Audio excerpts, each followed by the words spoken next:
Okay, this is Imperial Garnet, and we're going to cut it using a Portuguese cut and see how it turns out.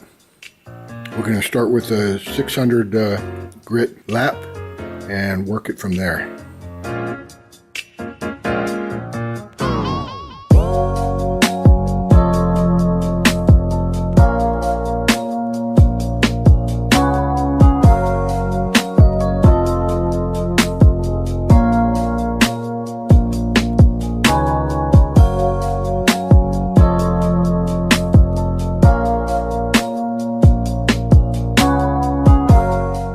Switch to a 320 lap to do some preforming and then move back to the 600 lap.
So we've taken the Imperial Garnet out of the transfer jig, and now we want to remove the dot that we used initially when we faceted the bottom half, the pavilion. Now we want to remove this flat dot, and the way we do that is with heat. So first we wrap the stone in wet paper towel, and then we're going to apply heat.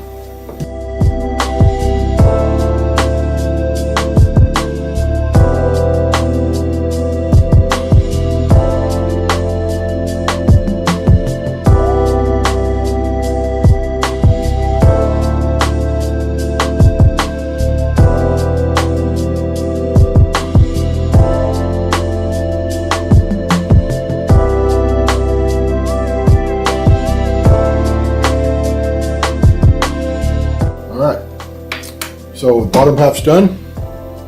Now we're going to work on the top half. of this Imperial Garnet.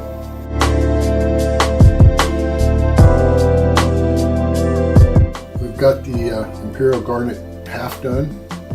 Pavilion transfer's all done, it's all set up.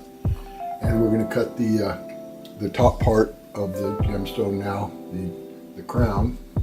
I'll probably use a Crystallite 600, some material to move away first to cut off, then switch to the probably Crystallite 1200, then the 3000, then I'll switch to the Lightning Lap, the light topper, probably the 3000 or 8000, probably the 8000, and I'll finish it off by polishing with the Gear Loose Greenway, which seems to be working out pretty well.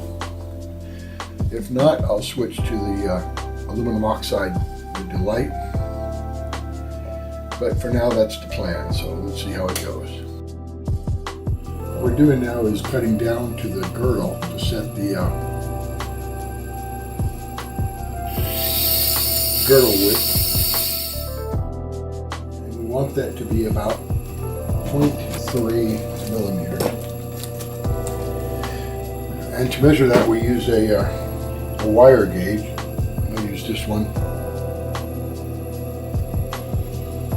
So 0.3 is right there, and that gap is 0.3. That's how wide we want the girdle to be. Right now it's 0.61. So there is some debate on how thick the girdle can be. The girdle, if it's too thin, it'll chip when the jeweler tries to set the stone, the prongs on it. A lot of people think 0.5 is the right width. For competition cutting, it's 0.3. Some competitions 0.5, plus or minus, 0.3 plus or minus, so we're getting close. And I periodically run my fingers over the lap, not to give myself a Medicare, but sometimes you'll feel piece of the stone break off, and you want to make sure that it gets off the lap so it doesn't you know, run the stone over it and cause scratches. Got the girdles set where we want it, so now we'll begin cutting with the 600 Crystallite and the 1200 Crystallite, and go from there. Back with the Imperial Garnet, we are doing the final polish.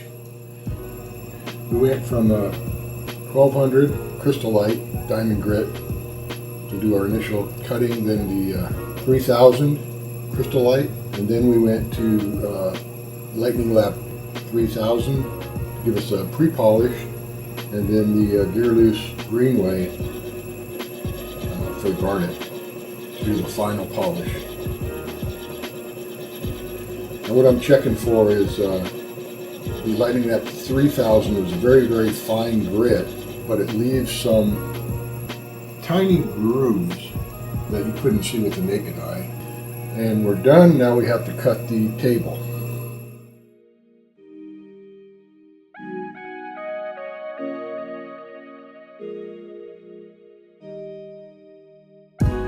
There's not much to cut down, so I'm going to try the 1200. If that doesn't cut quick enough, I can switch back to the 600 Crystallite. So we'll set the Crystallite up, and then set to cut the table, which is the top flat part of the gemstone. So first we have to remove this brass tension screw from Ultra Tec. We want the table to be perfectly flat, 90-degree angle. So the way we do that is we put the Ultra Tec at a 45-degree angle, and then we use this table aligner, which is another 45, and we put that over the spindle. And that's why we had to remove the little brass thing. But if we just use this and we didn't get it quite right, it would not be a flat table. So to get it quite right, we use this table aligning tool.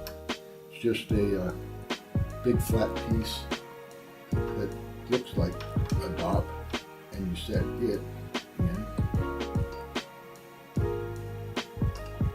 And it's nice and flat on the lap. And we're at 45 degrees exactly.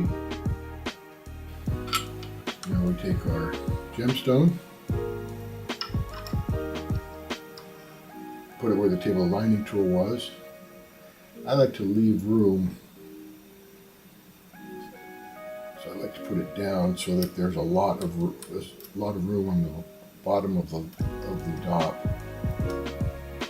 so I get my fingers in there and make sure the stone doesn't go anywhere. It would be kind of a tragedy if the stone fell off the top after we're in the final cut.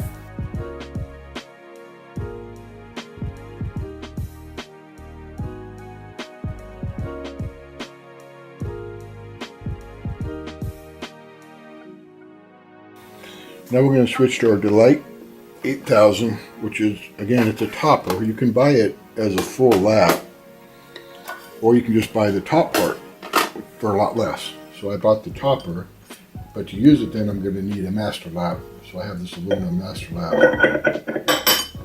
to be the backing for it. So we're looking for grooves. Make sure it cut all the way across the facet on that table.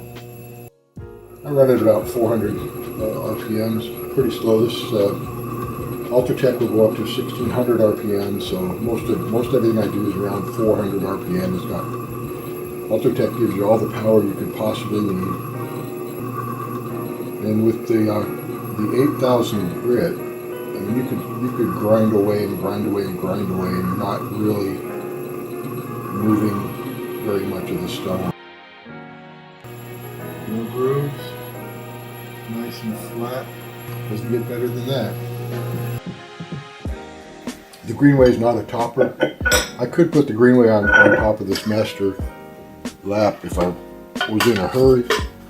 It wouldn't make any difference. It's not going to hurt anything, but the Greenway is thick enough that it's its own lap. It's already got the master built into it. So just taking out any grooves that might have been in from the 8000.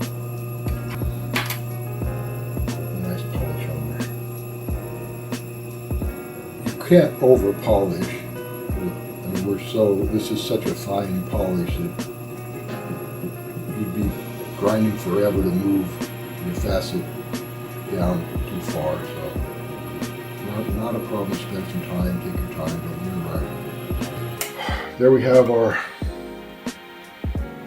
Imperial Garnet, all done. It's 11 millimeter round. We started with a stone that was 14 by 12, so the best we could have ever hoped for was 12 millimeters, but ended up with 11, and that's about as good as it gets. So next we'll clean it up, take it off the dop, soak it in acetone to get the glue off, the two-part epoxy, weigh it, and send it to BOPIE.